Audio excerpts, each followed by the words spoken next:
You think you hate discipline, but that's not true. You don't hate discipline. You hate the feeling that comes before discipline, that small resistance, that inner drag, that mental weight that shows up right before action. Look closely. The pain is not in doing the work. The pain is in starting the work. Your brain is not lazy. Your brain is protective. It is built to save energy, to avoid uncertainty, to escape effort. Thousands of years ago, effort meant danger. Effort meant risk.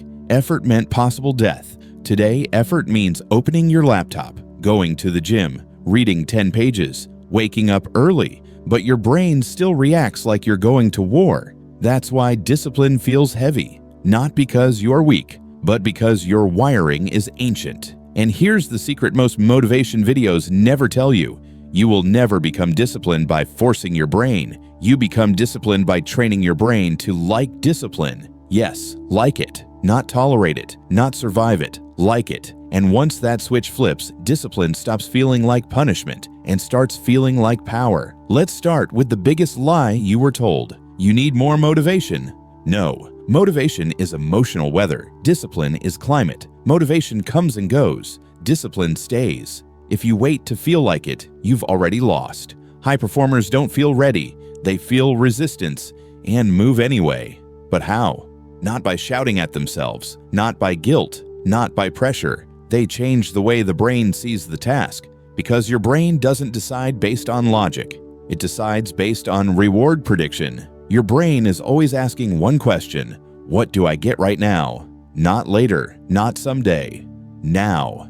If the answer is pain, boredom, effort, it pulls you away. If the answer is reward, pleasure, relief, it pushes you forward. So if discipline feels painful, your brain will sabotage it every time. That's why willpower alone always fails. Willpower is a battery. Brain design is the power grid. We change the grid. Here is the first shift. Never start with the habit. Start with the identity. Most people say, I want to work out. I want to study. I want to wake early. That keeps discipline outside you. Instead say, I am a trained person. I am someone who shows up. I am a finisher. When identity changes, behavior follows. Your brain hates acting out of character. It loves acting in character. If you see yourself as trying to be disciplined, your brain resists. If you see yourself as a disciplined person, your brain aligns. Small difference, huge effect. Next, remove the drama. Your brain exaggerates effort before action. Before starting, it says, this will be long, this will be hard, this will be exhausting. After starting, you realize, oh, this is manageable.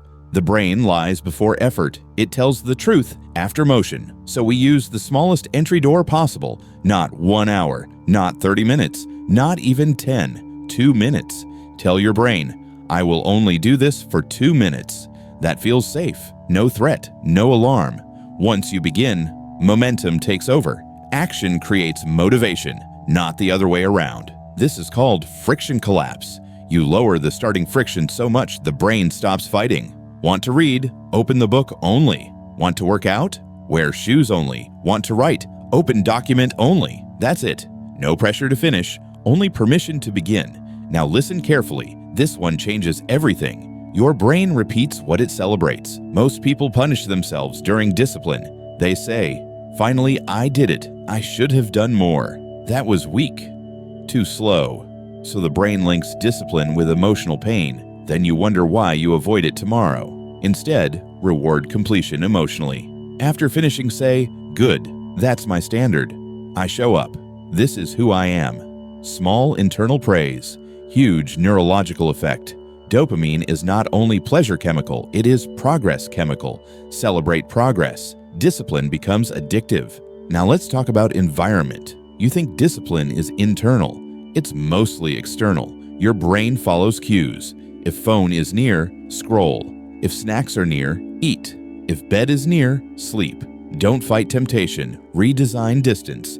Make bad habits far. Make good habits near. Put book on pillow. Put shoes at door. Put water on desk. Remove apps from home screen. Discipline is easier when temptation is invisible. Not stronger, just smarter.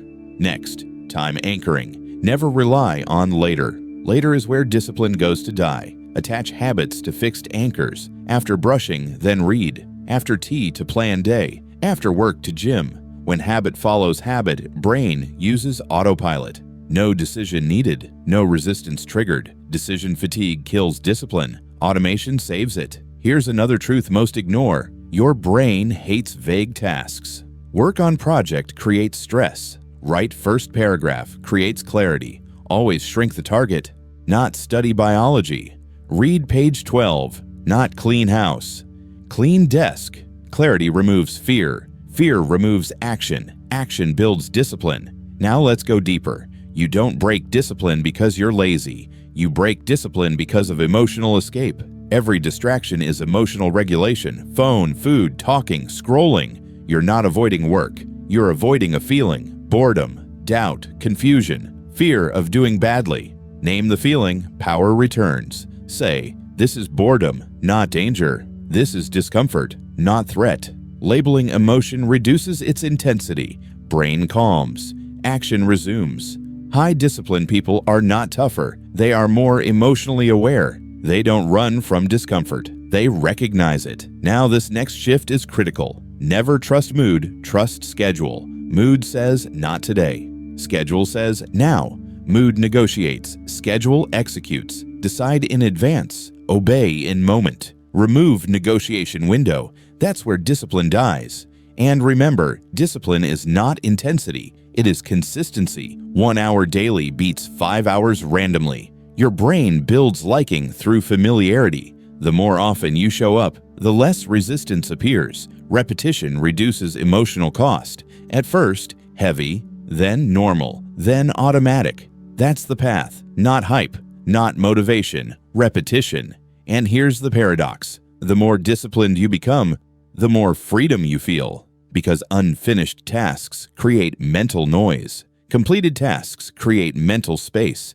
Discipline removes anxiety at the root, not by relaxing, but by resolving. You don't need a new personality. You need a new system, and systems are learnable. Train the brain, don't fight it. Use reward, use identity, use friction control, use clarity, use anchors. Do this, and discipline stops feeling like a cage. It starts feeling like control.